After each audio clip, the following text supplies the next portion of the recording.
Hey, and welcome back to the Meditation and Mindfulness podcast. I'm Rob Zaremba, and we are on episode 8 today, and I'd like to talk a little bit about some Kundalini meditation, chakra meditation, and how single-pointed mind fits in with Kundalini and chakra meditation, and how it all works together. So when I first started meditating, I learned from my martial arts teacher, who was a great teacher because he was very well-rounded. He knew about internal martial arts, which was Tai Chi, Qigong, meditation. He knew about Kung Fu, various styles of traditional as well as contemporary Kung Fu. And he was also a great fighter. So I was fortunate enough to learn my first meditation from my Kung Fu teacher. So my first meditation I did with him that he taught me was a breathing meditation, and he called it Buddha's breath. Buddha's breath. And it involves simply diaphragmatic breathing, inhaling in the nose, exhaling out the mouth, filling up the diaphragm, filling up the lower part, the pelvic bowl, the abdomen. Some people call it abdominal breathing. And the difference between, if you're not familiar, the difference between abdominal breathing and, say, chest breathing is when you breathe into the abdomen, real deep breath, your chest should not raise. When you breathe into the chest, which is a shorter breath, filling up only part of the lung, the upper part, you'll feel a rapid type of chest movement up and down. So when you're breathing diaphragmatically, our goal was to not really get the chest to move at all, but just feel the pelvic and the diaphragm and the lower abdominal area fill up with not only air, but also energy. Remember, air and energy are synonymous. Everything is energy, right? I take a sip of my water. I breathe in the air. I eat from the earth. And I get energy from chi, which is the fire, electricity. So you see, we work within these 4 elements constantly, but we're simply unaware of them. But how important are they all? And how important is a balance between all 4 elements, earth, air, water, and fire? In the ancient days, not to go off on too much of a tangent, but here we go.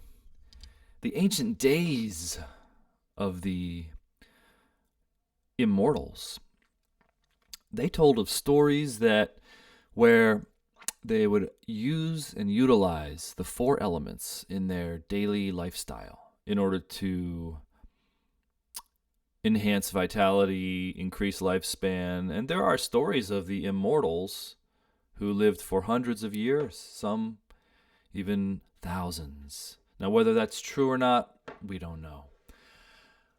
And some people do know. Some people have encountered these beings who live in places like India, Nepal, Tibet.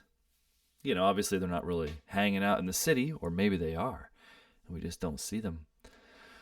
But they are said to have found a secret, and that secret is to live within the 4 elements. Now, a good example of that would be breathing.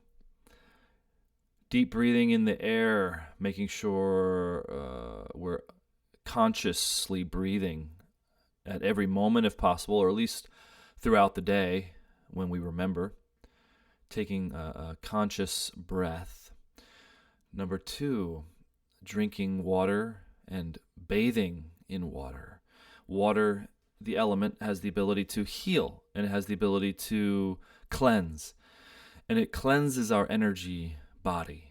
So it's important to not only take a shower or take a bath or whatever, but to take it consciously.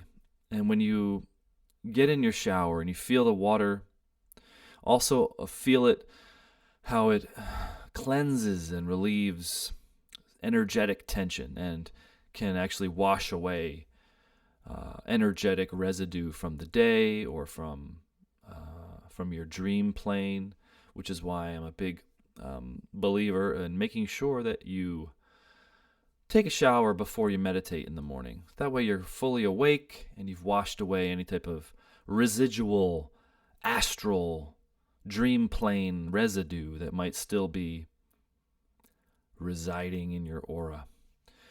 So, and then you've got the earth element, which is food, our bodies, and how we take care of our body and what foods we eat. And then fourthly, and probably the one that we're missing the most here in the West at least, is fire.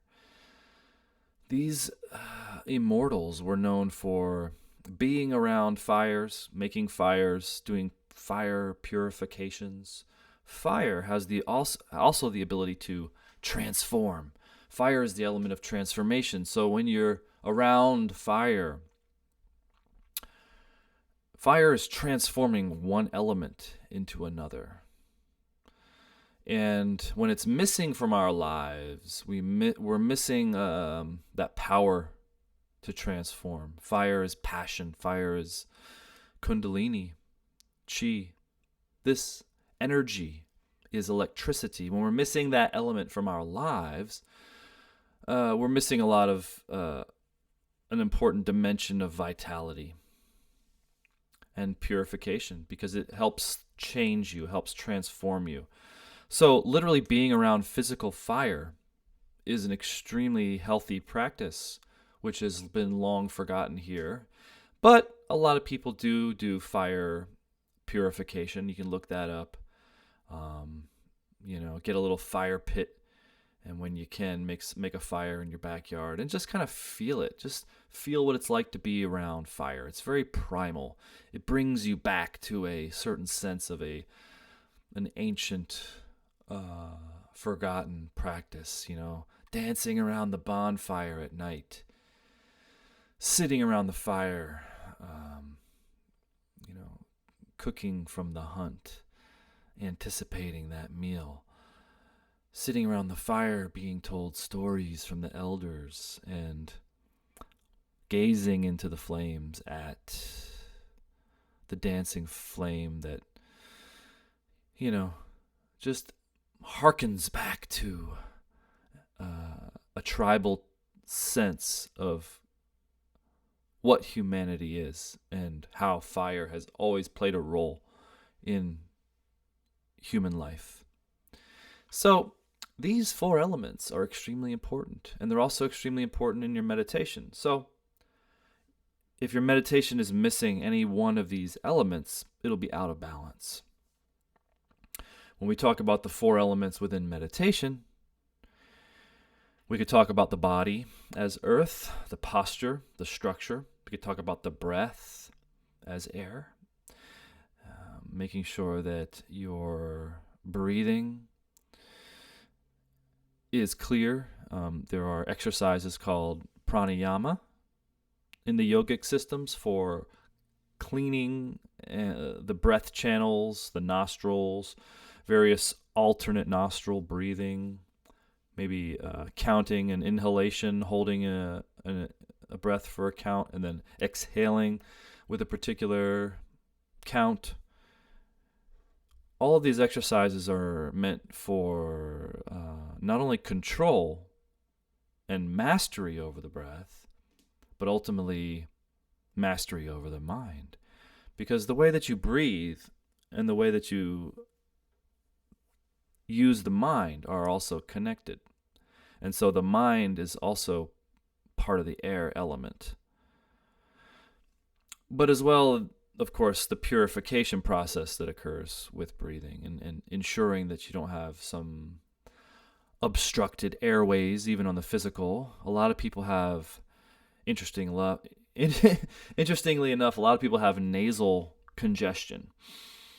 And I've noticed this, that people who have nasal congestion, sort of a chronic nasal congestion or allergies, they usually are blocked up in their heart chakra. And the reason for this is because the sense of smell is connected to the sense of feeling. And that's why aromatherapy is extremely useful for an alternative healing modality, because we've lost touch with the power of our senses. We've lost touch with the power of these elements and how much they really do matter in our lives.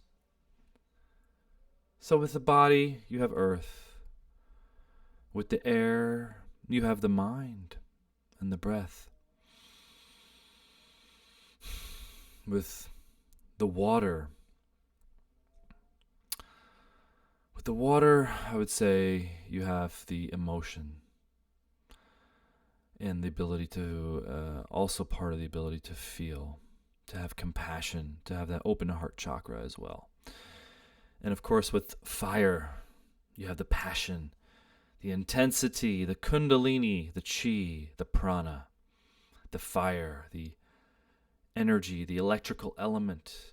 So all of these elements need to be in balance for your meditation to be in balance.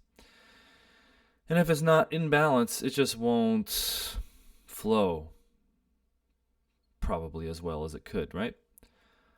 So now, this is why it's important to have knowledge of the chi, to have knowledge of the kundalini, and to have some sort of balance in your meditation practice with some of these qigong and kundalini meditation techniques. So, as I was saying, I first started out with these breathing meditation techniques. And I would say the breathing meditation technique is very much a good way to calm the mind, regulate the breathing, get in touch with the internal part of yourself, to learn how to feel the full cycle of breath, to feel the energy connectedness when you're inhaling, exhaling, how with each breath it settles your body, it settles your mind, it purifies and relaxes the tension and cleanses the energy. But it doesn't have fire. And so the second meditation I learned from my teacher was one called, and this is taken from the Taoist tradition, and this is called the breath of fire. And it's a very interesting meditation technique. It's actually the opposite of the diaphragmatic breathing, in that when you do diaphragmatic breathing, when you do your inhale in your nose, your abdomen expands. When you exhale, the abdomen relaxes and contracts. And it's typically how we breathe. We inhale, our belly expands. We exhale, our belly contracts and goes back. But in the fire breath, we do exactly the opposite. We inhale in the nose, and we actually pull in on the abdomen. We pull the abdomen toward the spine, almost like you're doing what's called a vacuum, or bracing, your abs, pulling them in, pulling in on the abdominal wall. On the inhalation, creates a much different feel. It's very unnatural. And then on the exhalation, you're actually relaxing the abdomen back. So inhale, pulling in, exhale, allowing it to return to its neutral, which is exactly the opposite of diaphragmatic breathing, as I said. So what this creates and what it combines is almost as if you're adding fuel to the fire. You see, your body has chi, your body has kundalini. And when I say your body, I'm referring to you as a multi-dimensional being. Not just your physical body, but I want to include within the words your body, your energy body, your non-physical body. So I'm basically talking about two dimensions right now, which is the dimension of your physical body, the three dimensions, the dimension in which we perceive the world through the senses, physical touch, taste, smell, hearing, seeing, all that. And I'm also talking about your non-physical body, which would, in my reference, would be considered a fourth dimensional body. It's in what's called the astral plane. It's non-physical, and yet it's very close to the physical body in terms of its proportions. It's the body in which the chakras are. It's the body in which the meridians are. It's the body in which our chi flows. It's the body in which our kundalini flows. And there's various channels. One main channel within this body, this energy body, it runs right along the center of the spine. This is called the Sushumna, the central channel, you could call it. And this is where the kundalini is released and rises up through this central channel. It's right along the spine, which is why it's important to have your physical posture always with a back straight, erect spine, good posture, head up, chest out, slight curvature in the lower back, as if you're trying to balance a book on the top of your head. That's the type of posture that you really want to have. When you begin to slouch in your meditation, and it can happen when you have excessive relaxation going on in your body, you just want to remember to always bring your posture back. Bring your posture back to that balancing a book on top of your head type of posture. And it's interesting because you'll notice that when you lift your physical body up like that, when you bring your posture back to perfect posture, your energy expands. It's like they're connected. What do you know? And they are. Which is why when we're doing our chakra meditation, remember these chakras are in the energy body. When we're doing our chakra meditation, these energy centers, these chakras they correspond to physical areas, which is why when we do our chakra meditation, we call, the navel chakra, the heart chakra, the third eye, because they correspond locally, literally, to these areas, but they're in an energetic dimension. They're in a dimension that we access through feeling. Now take that in for a second. Feeling is a lost art in the West because we're so focused on our physical bodies. We're so focused on sensorial gratification, meaning, satisfying our body's cravings, our desires, our needs, foods, drugs, sex, pleasure, entertainment. These are all, dopamine, all the things that we get off on that satisfy our need. These feed the physical body, and they keep us trapped in these physical body desiring cycles. It's part of human life. The key is management. It's not about giving up on all the pleasures of the physical. It's just about becoming responsible for them and managing them to the point where they're not impeding on your progress in meditation. Basically, it's really as simple as that. And it's a clear case. Let's say you eat a bunch of crap. We've all done this, and we feel like crap. Do you think you're going to have an easier time to meditate, or do you think you're going to have a harder time to meditate? I don't know about you, but it makes sense to me that if I feel like crap from what I just ate, I'm probably not going to meditate too well because all I can feel is the crap. And this is part of why right living, eating the right foods, your mindfulness practice, all goes into the choices we make throughout the day, so that we're not just meditating and then,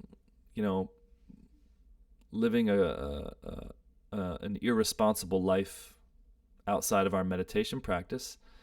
Absolutely not. Your meditation will come to a plateau with that. And this is why meditation and mindfulness are the key. They work together. The mindfulness, in my opinion, is everything you do outside of your seated meditation practice. And I know different people have different definitions for it, but we're just referencing things with words. So I don't like to get too caught up with definitions.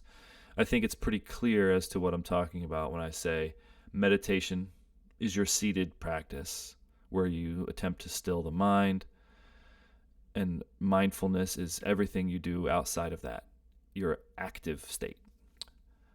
And so, what you eat, what you expose yourself to,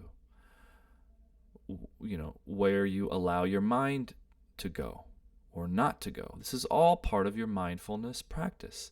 So the mindfulness practice is extremely important. But the reason why I focus on the meditation so much is because without the meditation, you're not going to build up any strength. You're not going to have any training for your mindfulness. Mindfulness is like you're out in the world, you're out doing your daily activities, work, school, play, fun, whatever it might be, shopping,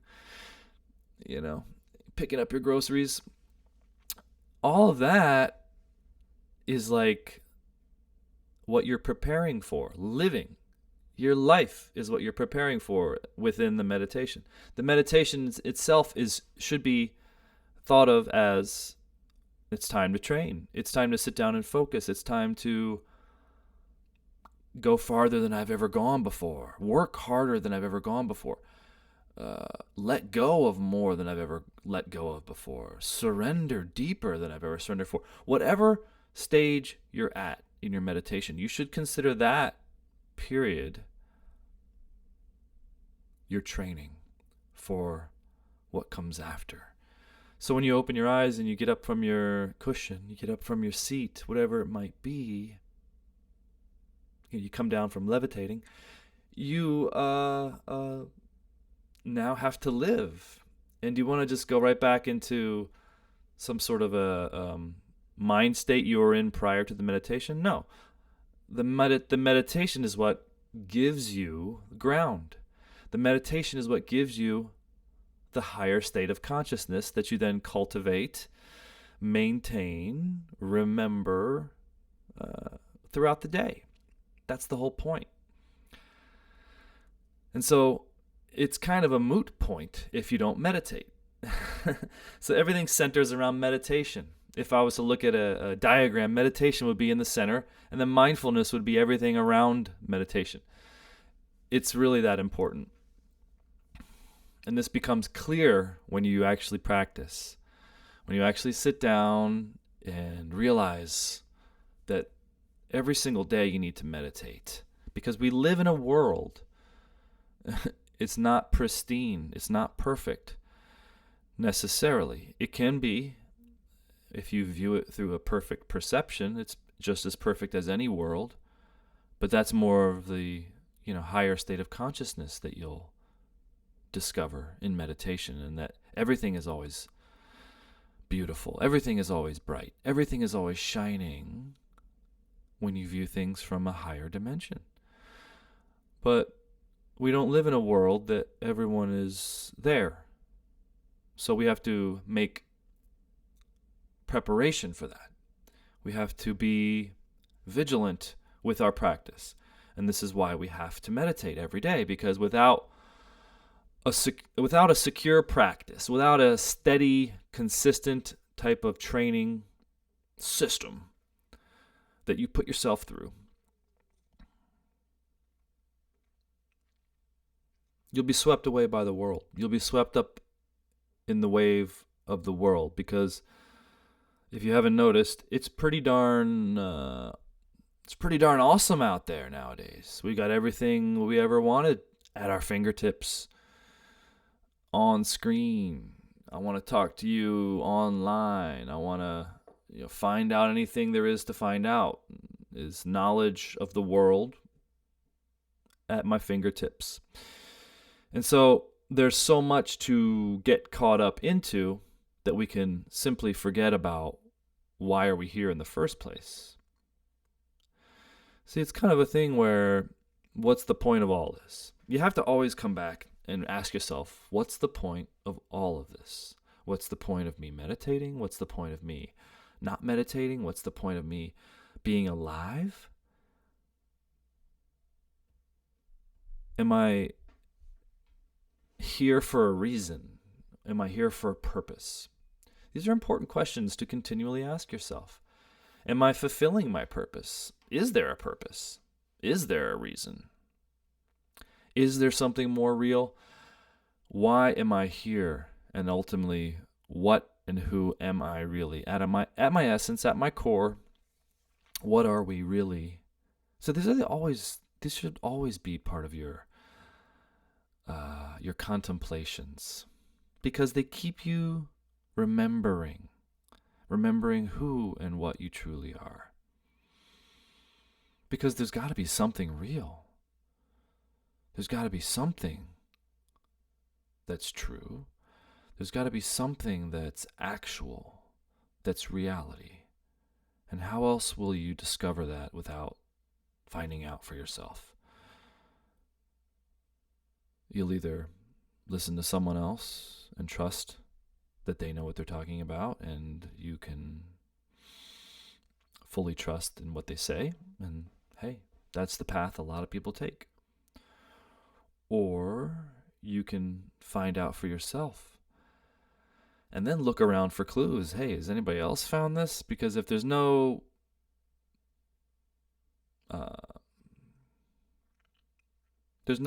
obviously life leaves clues. If there's no clues, you don't find any type of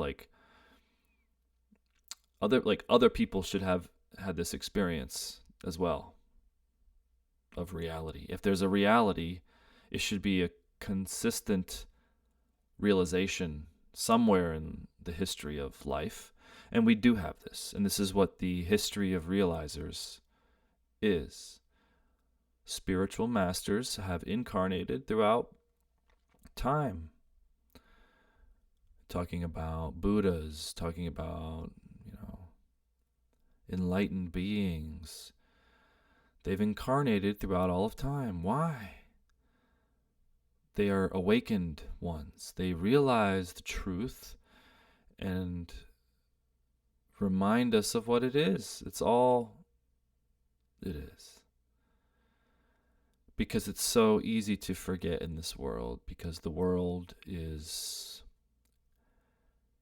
created for other purposes. When I talk about the world, I'm talking about the matrix, I'm talking about society, I'm talking about the culture, I'm talking about the system in which we are all a part of, the economic system, the consumer system. And I'm not saying it's bad, I'm not judging it, but it can distract people enough, and including the whole pursuit of money, job security, career, riches,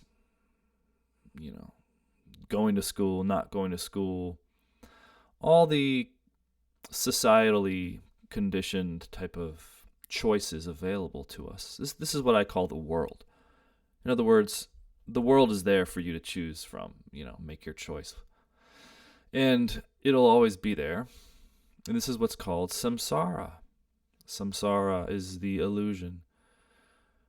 And nirvana is the reality, the real. Ultimately, both are one. In that, how can there be an illusion if there is a reality, then the illusion isn't real, right?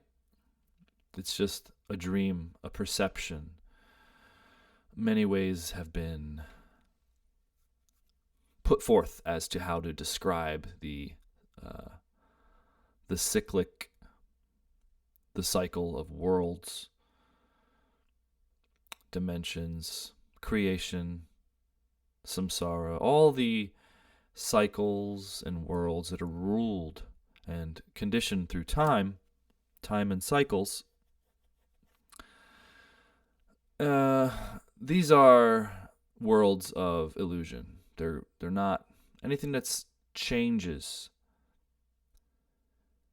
This is anything that arises and falls away is not permanent.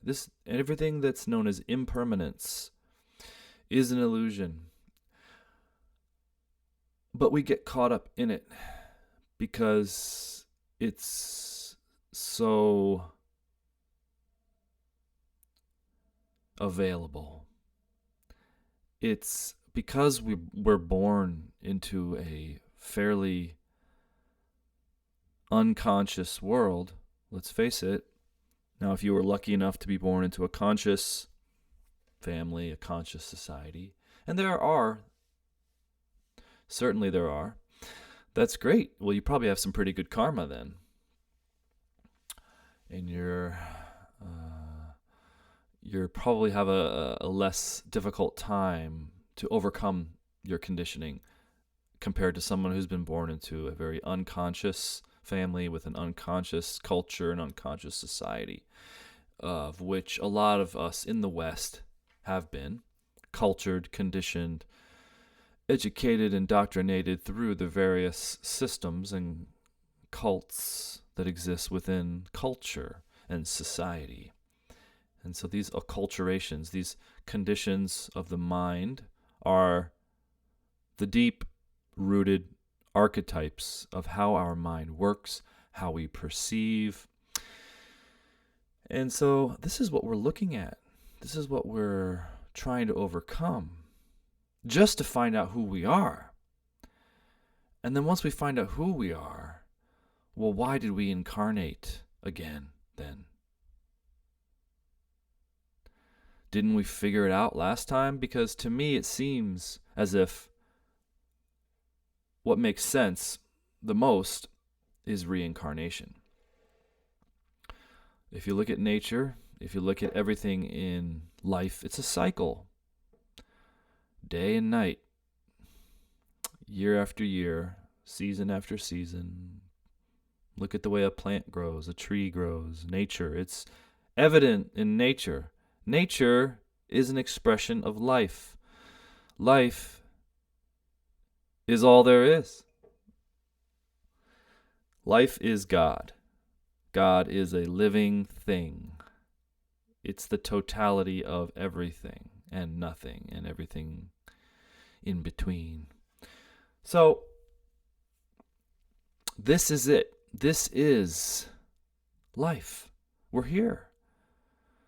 And, how your life is going and what you're perceiving, this is all due to conditioning. And so our goal with meditation is to overcome our conditioning, to allow ourselves to return to our native perceptual way. To allow ourselves to return to our native state of consciousness, pure consciousness, unadulterated consciousness. When you become an adult, you become adulterated. That's why the child is so innocent, because they've yet to take on the karmas of the world. And they are. The conditioning is a form of karma. Karma is just another word for memory, meaning memory that shapes your perception. So when we're born into the world, and this is why I'm a fan of astrology and getting your astrological birth chart, is we're born into the world with a certain amount of, with a certain karma from past lives. And this is why everyone's different. This is why not everyone's born with the same level of consciousness. This is why not everyone's born with the same conditions in their family, in their culture, in their state of consciousness, in their amount of suffering they need to go through, etc., etc. So we're all different. And to not see this is just foolishness. So this is why I recommend astrology. Now, of course, we're all very much alike on other levels, and we're all one on the ultimate level, but we've been born. We've been born into a body that's appearing, and it's appearing as separate from the whole. And so this is the life cycle begins. We're born. We're just born to die? That seems inane, and it seems like it makes no sense. There's got to be a reason why you are where you are. You are who you are.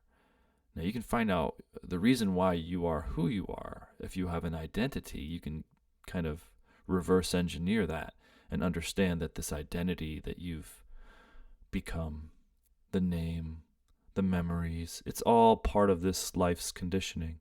It's all part of the karmas that you've taken on within this life. Now, here's the good news, folks. I say all this to say that meditation is the way out of this maze. Meaning, at the higher levels of meditation, you can transmute your karma. Because if karma is just a memory, you gotta forget who you are. And it's true. You can't remember who you are when you're meditating. You don't have time for that nonsense. You have to remember who you really are. The truth of what and who you are. It's not really a who. It's really more of a what. Consciousness at your heart, at your root. Follow it. Behind every idea, behind every thought, behind your identity, and even behind behind your attention. There's consciousness, pure consciousness, what we call the silent witness. It's free. It's not bound. And this is our heart, root, and what you could call soul.